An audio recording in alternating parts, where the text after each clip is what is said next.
Now, as an MP candidate for South St. James and the Deputy General Secretary of the People's National Party, she brings energy, clarity, and an unshakable belief in the power of communication. Ladies and gentlemen, please join me in welcoming to the stage the Queen of the South, Nikisha Burchell.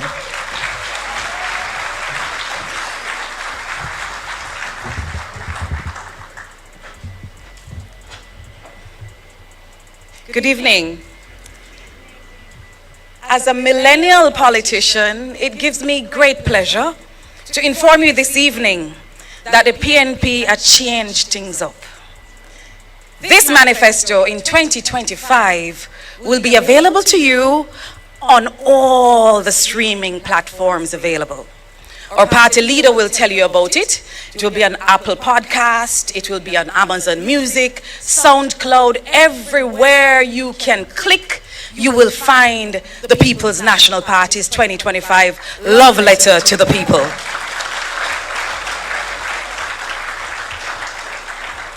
And this year, the manifesto is also available in our native tongue in the Jamaican patois. You want to hear a little bit of it? Give me a little some. We're going to take out all of this tumbling block them way in the Turn it up a little bit. The rural initiative for deliver. We're going to take out all of this tumbling block them way in the Pitney School. The rural initiative for deliver education, RIDE, I go pay part of the bus fare for primary and high school picnic. We live in an area them where JUTC bus no run. 20,000 picnic, I go get up to $10,000 a month time based on how much them need. Through the program, ensuring adequate sustenance for education is every primary and high school picnic when I have it, I go get at least one plate of cooked food for eat a day time.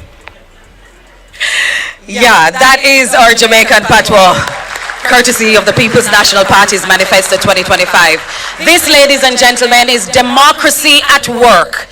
And if you left from your homes across this country to be here this evening, know that this love letter has been sealed with the kiss of the People's National Party, and you are witnessing democracy at work. Do enjoy the rest of your afternoon.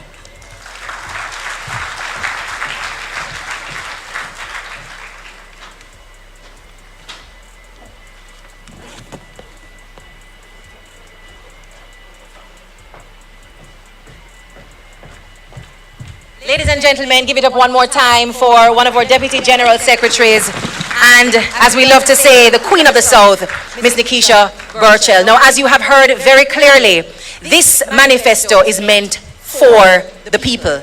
And so we've allowed it to be available in diverse options. So you're going to be able to download it from Apple Podcasts, from Spotify, and or patois version is going to be circulated on WhatsApp.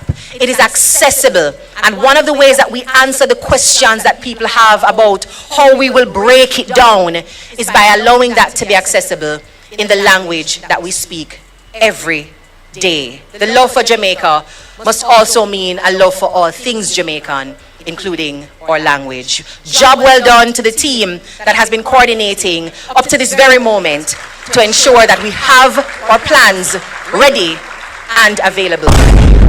Now we're going to be diving deeper into the manifesto, and to open the floodgates for that depth of conversation this evening, I'm asking you to invite the leader of our noble movement, and as we ask the Jamaican people to ensure is so, the next Prime Minister of Jamaica, who is able to stand before us with integrity, a strong record that we can trust, one who believes in opening up opportunities, and of course, a love, an abiding love and respect for the people of Jamaica. Please make welcome our very own Mr. Mark Jefferson Golding.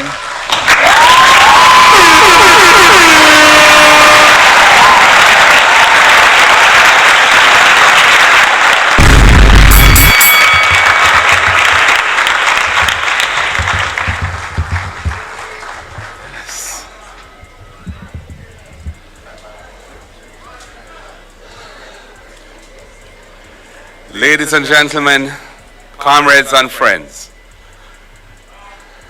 I just want to acknowledge the officers of the party who are here, I want to acknowledge the officers of the party who are here, all our candidates, members of the diplomatic corps who are here, well-wishers. It's really an important evening. Jamaica stands at a decisive moment in our journey of nationhood. The People's National Party is ready for the mission ahead, and I'm honored to be entrusted with the historic task of leadership. I respectfully seek your support and pledge to respect it by working hard and honestly for you every single day. While the macroeconomic numbers have improved steadily since 2013, due to bipartisan commitment to a sustained program of fiscal reforms, the daily reality faced by our people is very different. Wages cannot stretch, prices rise daily, public services are substandard, young people have too few opportunities, and communities across our country are trapped in poverty, crime, and neglect. Stability in the public finances without quality of life for the people is not prosperity, and is why the people of Jamaica are clamoring for change. We understand both the progress and the pain because we have walked this road with you. We were the architects of Jamaica's celebrated macroeconomic reforms, from the key elements of the fiscal responsibility framework to the modernization of the revenue system, bringing the nation's debt under control and allowing a regime of inflation targeting to be introduced.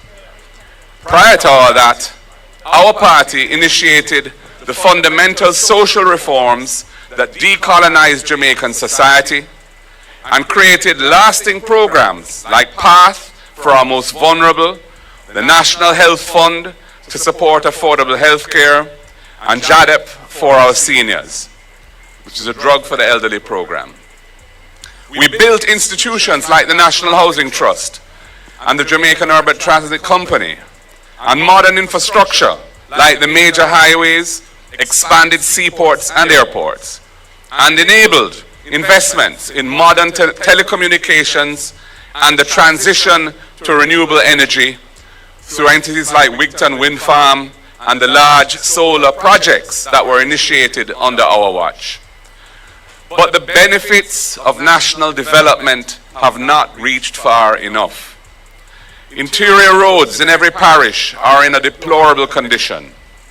Many communities do not have access to water in people's homes.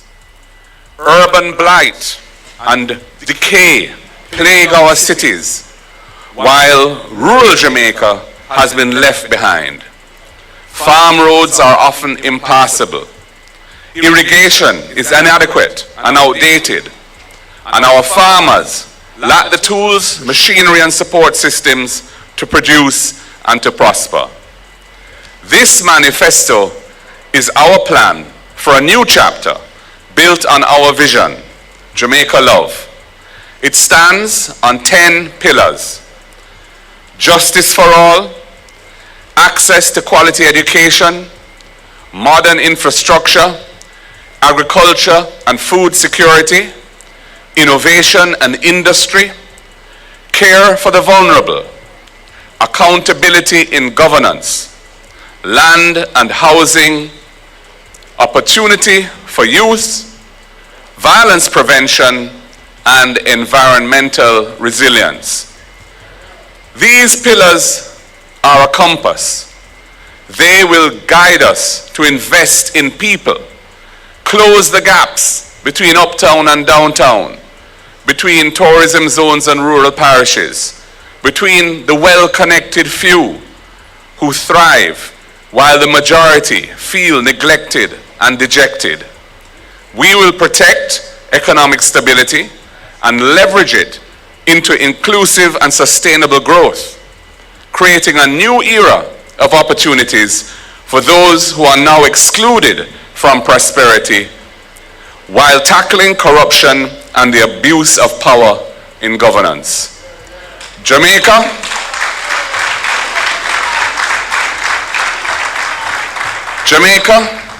time come to lift our country higher.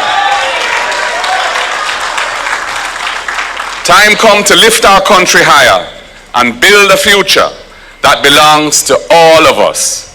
Let us take this journey together. Thank you.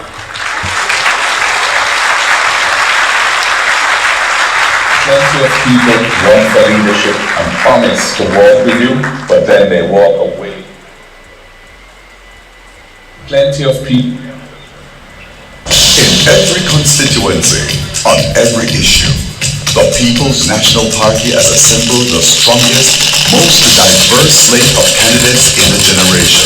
From doctors ready to heal our broken health system, to educators building a smart Jamaica, business people growing the economy, legal minds defending justice, and community advocates speaking truth to power. This is a team chosen for competence, compassion, and commitment. Led by Mark Golding, a good man with a good plan. This is not politics as usual. This is a team to rescue Jamaica, rebuild our future, and restore pride in leadership.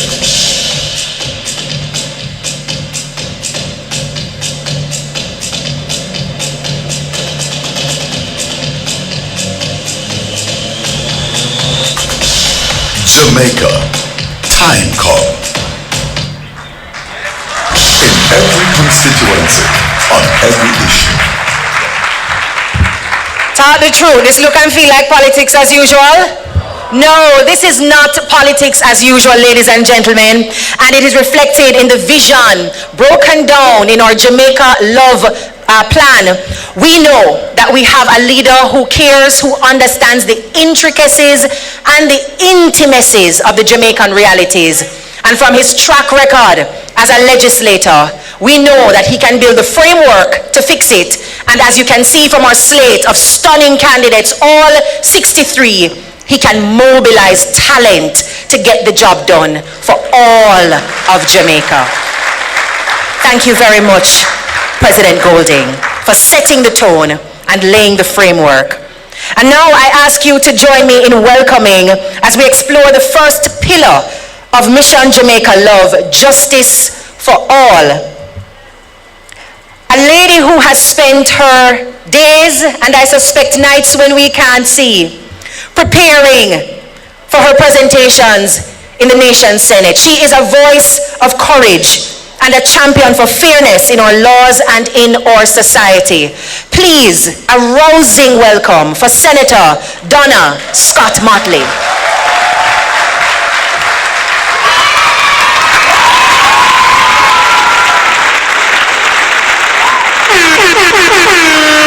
My fellow Jamaicans, party leader, the leadership of the People's National Party, and my brave, wonderful comrades who will be embarking on a successful battle on September 3rd. I bring you love.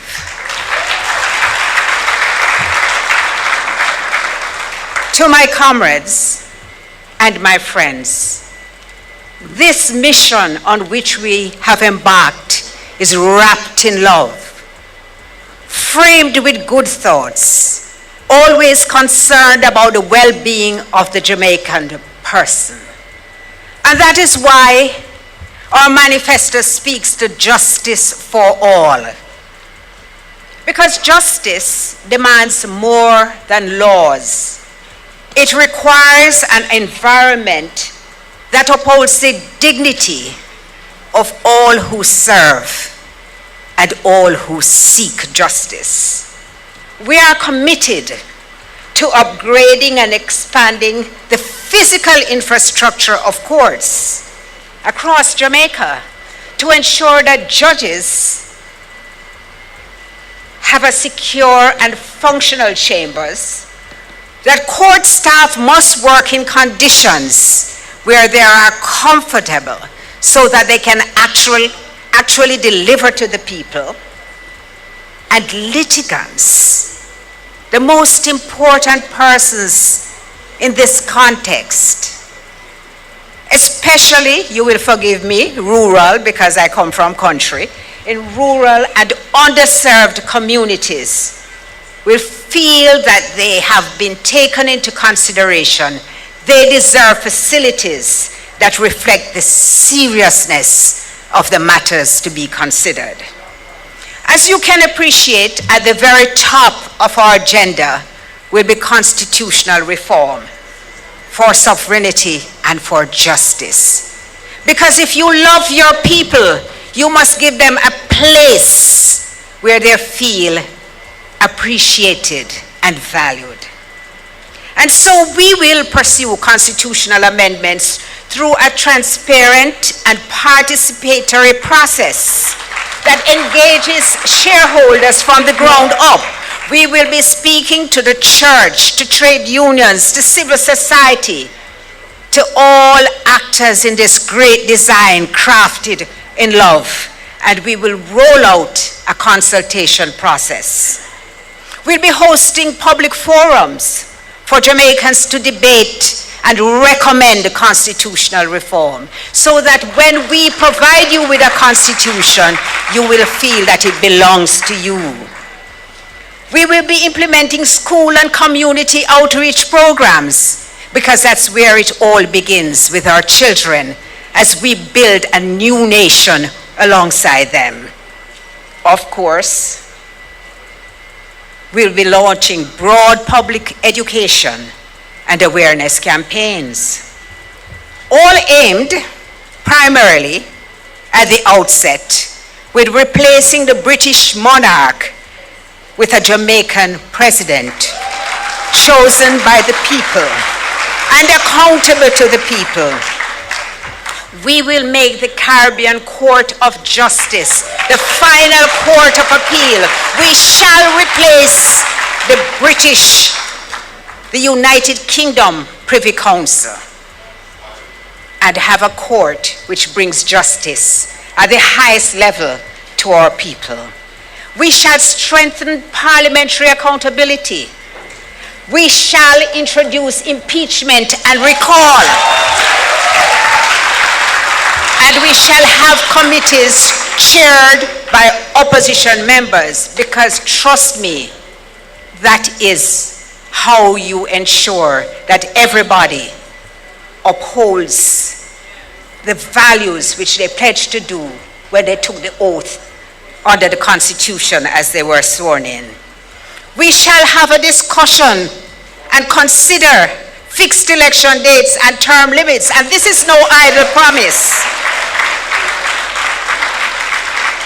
And to those of you who are not here but are listening, we shall expand the Senate to broaden representation to include the diaspora, persons with disabilities, and the Rastafari and Maroon communities.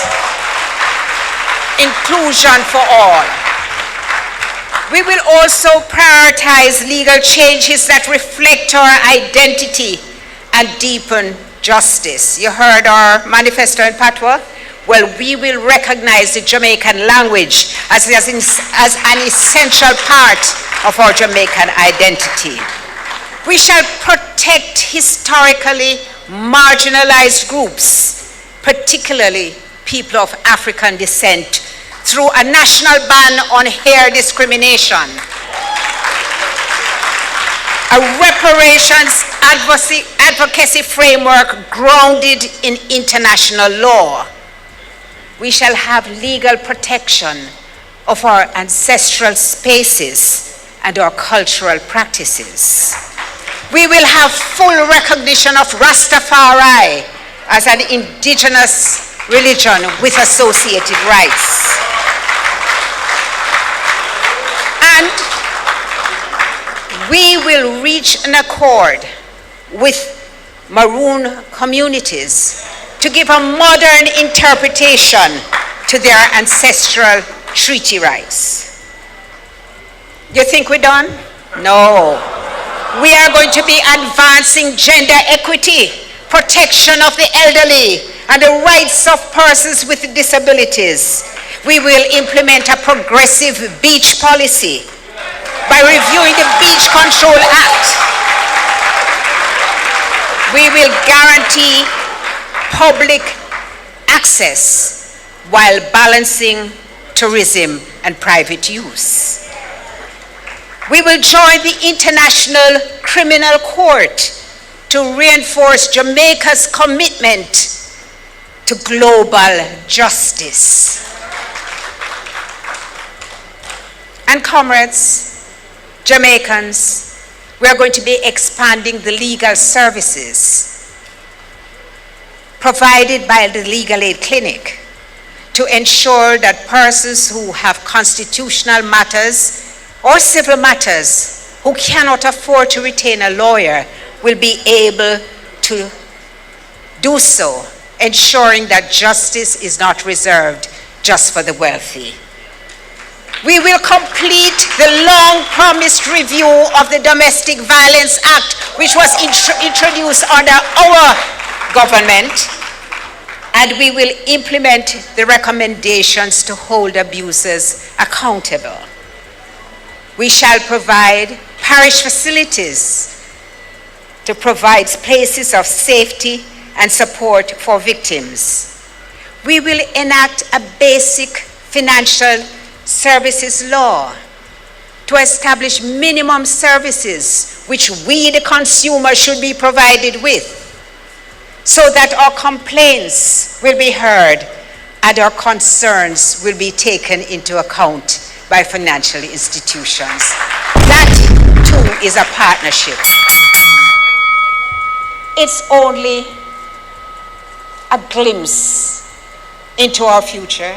We have a man who passed the most legislation ever in the history of this country. And it was legislation designed to uplift the people at every time. So comrades, the word is love.